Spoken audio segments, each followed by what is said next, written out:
প্রিয় মানুষটা যখন হঠাৎ করে কোনো কিছুর আবদার করে তখন কি আর না করে যায় বলেন। তো যাই হোক, আমার জামাই হঠাৎ করেই বলছে তার নাকি গরুর মাংস রান্না খেতে ইচ্ছে করছে।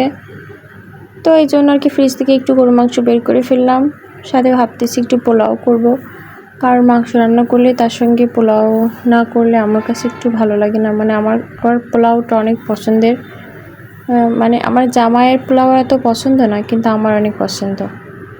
তো যাই হোক, ভাবলাম এই জন্য একটু গরুর মাংস রান্না করি, সঙ্গে একটু পোলাও করি। আর দেখতেই পাচ্ছেন আমি এখানে গরুর মাংস খুব বেশি রান্না করব না, এখানে তো 1 কেজিরও কম আছে।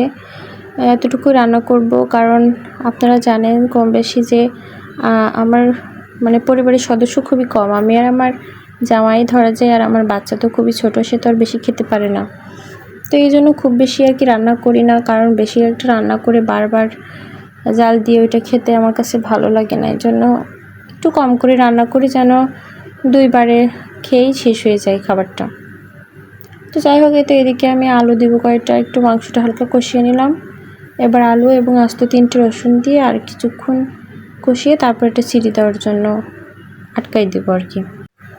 তো এই তো আমি মাংসের মধ্যে আর একটু পানি দিয়ে তারপরে মুখটা বন্ধ করে ওই চুলায় দিয়ে দিলাম। আর এই তো এদিকে আমি পোলাওয়ের জন্য বেরেস্তাটা ভেজে তুলে নিব। তারপরে একই তেলের মধ্যে আমি পোলাওর চাউলটাও দিয়ে দিব।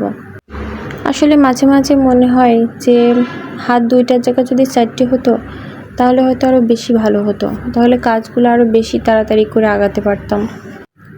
আসলে কেন এই কথাগুলো বলতেছি, কারণ খুব সকালে উঠে আর কি নামাজ কালাম পড়ে আবার একটু শুই, তারপরে উঠে আর কি তখন থেকে আর কোনো রেস্ট নাই। তখন থেকে মনে করেন একদম রুটি বানানো থেকে শুরু করে দুপুরে রান্না বান্না সব কিছু করতে হয়। তো রুটি বানানোর সময় একদমই মনে করেন আমার জামাই ধৈর্য হয় না, এসে তো বারবার জিজ্ঞেস করে হয়েছে কিনা। আসলে তার আবার ক্ষুধা সহ্য হয় না সকালে একদমই। তো এই জন্য আর কি মাঝে মাঝে মনে হয় যে 2টার জায়গায় যদি 4টে হাত হতো তাহলে হয়তো 2টে হাত দিয়ে রুটি বেলতাম আর 2টে হাত দিয়ে ছেঁকে তাকে নাস্তা দিয়ে আসতাম। তো যাই হোক, এদিকে তো আমার পোলাওটাও হয়ে যাচ্ছে প্রায়। আমি এখানে একটু দুধ অ্যাড করে দিলাম লাস্টের দিকে পানি দিয়ে, তারপরে উপর থেকে একটু বেরেস্তা ছড়িয়ে দিয়ে ঢাকনা দিয়ে ঢেকে রাখলাম।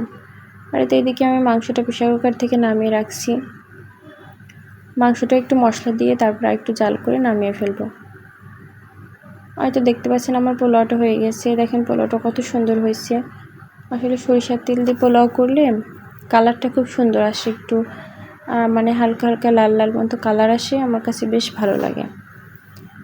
তো এতে যাই হোক, আমার রান্নাবান্না শেষ। আমি দুপুরবেলা গোসল করে চলে আসছি আবার রান্নাঘরে খাবার খাওয়ার জন্য। আর এই তো দেখেন আমার জানলা দিয়ে বাইরের আবহাওয়াটা দেখা যায় কি সুন্দর।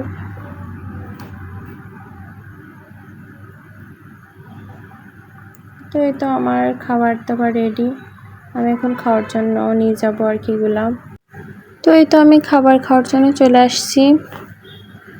তো ঠিক আছে, আজকে এ পর্যন্তই। সবাই ভালো থাকবেন, সুস্থ থাকবেন, আমাদের জন্য দোয়া করবেন। আর ভিডিওটা ভালো লাগলে অবশ্যই একটা লাইক কমেন্ট করবেন, শেয়ার করবেন। আল্লাহ হাফেজ।